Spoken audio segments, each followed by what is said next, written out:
Now, what you'll see in this lesson is the reason I launched this entire video series in the first place. I wanted to explain the strategic perspective on the current world scene because the media doesn't help. And even from some good news sources out there like some economic blogs, we just get rapid fire noise about markets and they sort of chalk everything up to corruption and government incompetence, but the truth is actually much more sophisticated. We're undergoing a massive strategic global transition. A few in the alternative media describe it using a bunch of emotion and hype, which is fine and works for a lot of people. But I wanted to do it in a way that would communicate to a different type of audience and attract people who think analytically and would prefer to avoid theatrics. And the first thing to remember is that we're all stuck in a system that must continually grow just based on the math of the bond market. It's pushed beyond towns, counties, and states and has been pushing against nations for a long time to the point where it's now trying to establish a single integrated global system. And now I got to deal with the typical objections to this immediately because many people will be inclined to turn off the video at this point.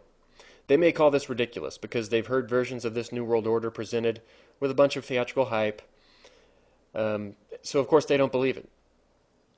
But I will just try to present the facts based on the monetary, corporate, and governance systems we're living in and interpret them through the lens of the history we saw in Lesson 1. And some say this whole thing is impossible. Like the world's too big.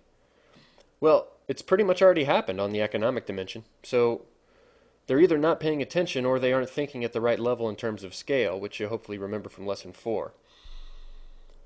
And others say they're too much of a believer in chaos theory to accept this. But actually, chaos theory says the exact opposite.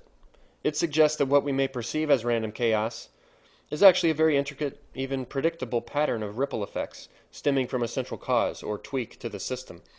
And I'd suggest that's exactly what's happening in the world.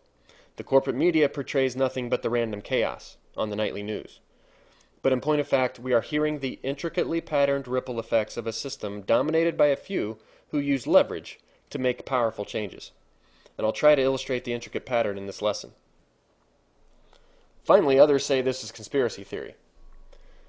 Nope, it's math. And math that requires exponential debt growth and creates incredible leverage. This is the basic math of the bond market that has transcended nation states. And to call it conspiracy is to highlight the fact that we are not taught the truth about the world's financial system.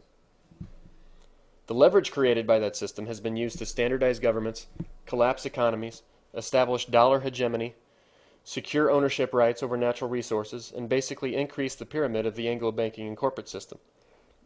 Mega levels of debt is used to pull off corporate takeovers of governments, just like debt was used in the 80s to pull off corporate takeovers of companies. In other words, leverage is used to bring other countries that might be republics or another form of government into the top-down financial empire system. And it typically does this through supposed financial crises. This is how the Anglo-American empire grows externally.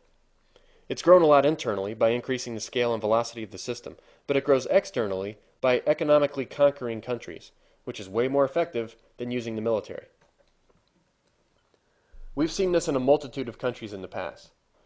Each of these was reported in the media as a crisis caused by governments that was fixed by the supposedly responsible financiers. Will we ever learn? How many times will the same story be repeated before people bother to notice the common pattern? The truth is that these countries were attacked by the financiers in the first place, and typically the governments had no idea what was happening to them, or they were bought off. And what was almost never reported was how the structure of each of these countries has changed as a result of the crisis. How its resources were handed over to corporate institutions. How the country was put into even more debt from the IMF and commercial banks like JP Morgan Chase, and all the other aspects of restructuring that occurred coming out of these crises. The same thing is going to happen in other countries. We'll see it in these European countries. We'll see it eventually in the bigger developed countries of Europe. And we'll see it in the United States. And this will bring the rest of the world into a depression, which will be used in the same way the Great Depression of the 20th century was used, as we saw in Lesson 1, to force nations to submit to a new debt-based system. And before we get into the details of that system, we need to understand the strategic economic picture of the world today. How does this big American pyramid we've been discussing fit into the strategic perspective? Well, first, it's tied to Britain via the Bank of England and the British Empire system. This is why I've called it the Anglo-American Empire. It's really a joint venture. And it lords over most of the Western Hemisphere. The smaller pyramids of Canada and Mexico are tied to it, and most of South America is managed by it. South America really isn't its own pyramid, but is rather a satellite system. And South and Central America are largely tied to the dollar, run by the CIA and the State Department, and our banks and corporations. Of course, Venezuela is a big exception, and Brazil is a production powerhouse that could break away and be its own pyramid if it got creative. But to understand the strategic perspective, it's useful to view the entire hemisphere as at least being heavily influenced by the Anglo-American Empire. Then across the Atlantic is the rest of Europe. Germany and the smaller European countries are their own productive pyramids, but they're controlled by the Anglo-American financial system. And Africa and much of the Middle East are satellites.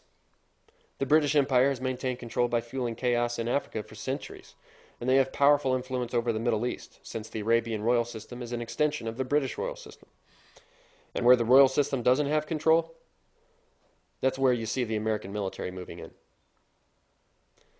Then the third primary economic system of the world is in Asia, mainly Japan and China. Like Britain, Japan is a financial empire run by a royal family, and China is a mega production powerhouse that will dominate the 21st century. And the rest of Asia is largely controlled by these powers and the Anglo-American financial system. And these regions are tied together by, guess what? It's the bond market, represented here by the dotted lines, and they're also tied by the global central banking network and the international institutions like the IMF and the BIS. And then the G20 is the group of economists and politicians from the primary developed countries who are making this globalization happen. So this picture of the world today is the trilateral chessboard. And I use that name deliberately. It's the work of the Trilateral Commission and the other planning bodies of the global empire. And they view the world as a chessboard. Key Trilateral Commission member Zbigniew Brzezinski wrote a book called The Grand Chessboard, which made this quite clear. And he now runs the strategic policy of the Obama administration. Now, one critical piece of the chessboard is not in this diagram yet. Russia. Yeltsin was going along with the American plan, the Anglo-American plan, but Putin has thrown a wrench in it.